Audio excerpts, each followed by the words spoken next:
Donc bonjour à toutes et à tous, aujourd'hui je vous emmène avec moi dans mon 3000 mètres en salle.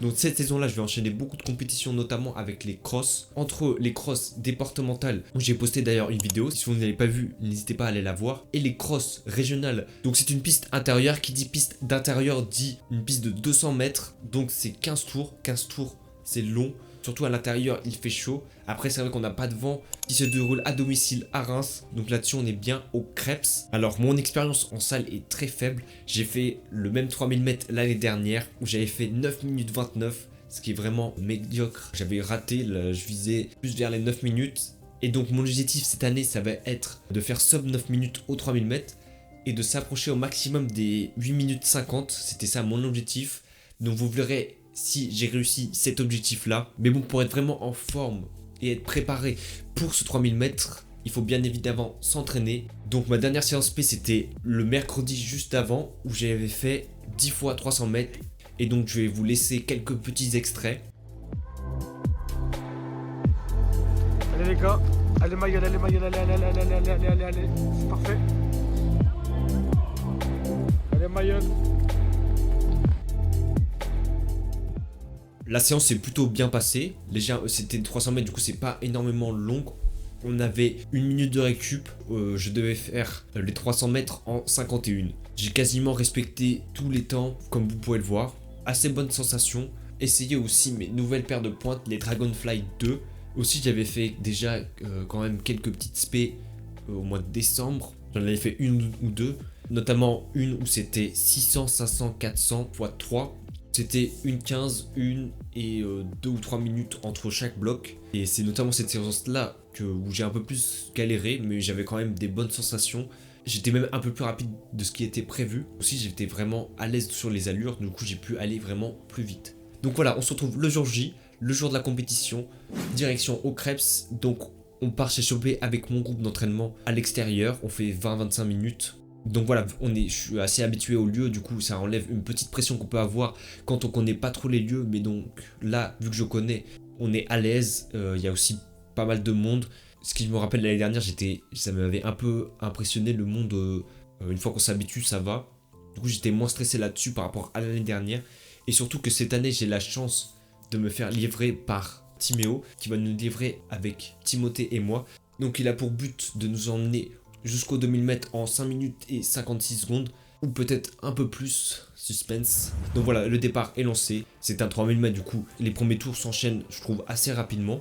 Je suis assez à l'aise, juste tu suis, pensez tous, c'est vraiment très pratique. Ça aide énormément, je trouve, d'avoir un lièvre, tu penses même pas à l'allure, tu suis. Même si au bout d'un moment, à partir de entre le 1600 et 2000, je me dis ah oui quand même ça commence à être long, mais bon je tiens.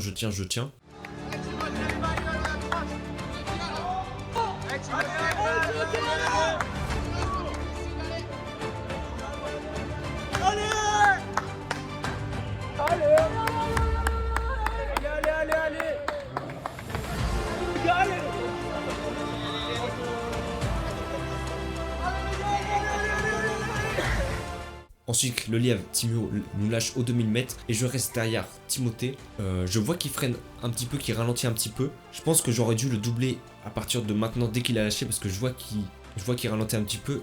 J'ai pas pris le risque de le dépasser maintenant. Surtout, à un moment, je décale. Quand le lièvre part, je commence un peu, vous savez, à décaler sur le côté. Et après, je me replace juste derrière lui. Bon, je le dépasse finalement 200 mètres, 300 mètres plus tard. Mais j'ai perdu quand même quelques secondes là-dessus. Je pense que j'avais peur tout simplement de pas suivre, alors que j'avais tout simplement les capacités pour, en tout cas je crois. Et mon coach aussi, Farouk, m'a dit que je pouvais aussi partir seul. Et au 2000 mètres, on est arrivé en 5 minutes 55, donc légèrement plus rapide, ce qui était parfait donc pour moi pour faire 8 minutes 50. Et donc j'ai surtout, je pense, ralenti entre le 2000 mètres et le 2300 mètres. Et aussi à un moment, je ralentis un petit peu, je crois. Je tape un peu une accel pour doubler Timothée. Mais après, une fois que je le dépasse, je ralentis légèrement un petit peu. Et là, on arrive sur les derniers tours, donc 200, 300, 400 derniers tours, où là, vraiment, je réaccélère, où je commence vraiment à sprinter. Timothée, c'est la fin, allez. Je pense que j'aurais pu encore plus accélérer. Alors, je dis un peu toujours la même chose sur les vidéos, si vous suivez, que je peux toujours accélérer un peu plus vers la fin. Mais là, je pense que j'aurais pu me faire un peu plus mal. Je pensais, c'est pas... Après, le 3000 mètres, c'est pas forcément une allure. C'est pas forcément ma spécialité, c'est pas forcément ce que je préfère. En plus, là, en salle, c'est vraiment entre le long et le moins long, on va dire. Donc, c'est pas forcément des sensations en plus que j'ai l'habitude. Aussi, je commençais vraiment, parce que vu qu'on est à l'intérieur, je commençais vraiment à avoir très chaud. Donc voilà, je termine finalement en 8 minutes 53 et 86 millisecondes. Je suis quand même assez content parce que j'ai fait le sub 9, mais j'ai pas fait sub 8 minutes 50. Je savais que j'avais le sub 9, surtout en plus avec un lièvre. Et donc, mais que moi je voulais vraiment faire 8 minutes 50, ce qui n'est pas le cas. Un peu déçu, mais pas trop. Il y a quand même des choses à en retenir de cette course. J'ai quand même appris, j'ai quand même gagné plus de 30 secondes par rapport à mon record personnel. J'ai même jamais fait de 3000 mètres sur une piste normale. Donc c'est vraiment mon record de 3000 mètres all time. Mais bon, faut quand même apprécier les petites victoires, même si c'est pas... De toute façon, même d'une victoire, j'ai envie de dire, il y a toujours des choses à retenir. Il y a toujours des choses à dire, même sur une victoire. Bon, là, c'est un peu une légère déception. Il y a quand même des trucs à tirer. Après, c'était pas non plus le plus gros objectif de la saison. Je pense qu'il y a des choses à en tirer pour les prochaines courses, notamment pour cet été, pour les compétitions de cet été sur piste. Moi, je fais plus du 1500, 800 mètres, avec potentiellement 1 ou 2 3000 mètres steeple cet été. Si vous voulez suivre ma préparation pour cet été, n'hésitez vraiment pas à vous abonner. Aussi, je tiens à noter que j'ai quand même respecté une stratégie de course, donc je voulais suivre. Bon, c'est pas compliqué de suivre un lièvre et puis ensuite de doubler, d'accélérer à partir du 1000 mètres. Parce que moi, en général, je sais que vers pas le milieu de la course, mais un peu après le milieu de la course. Donc le moment où ça commence, t'es pas encore à la dernière partie, t'es pas encore à la fin, mais t'es presque à la dernière partie de la course, et ben c'est à ce moment-là que je sais que mentalement c'est dur, que je me dis ah ouais je vais pas y arriver, mais c'est à ce moment-là que je dois vraiment m'accrocher parce que dans les derniers tours j'arrive toujours dans toutes mes courses à accélérer,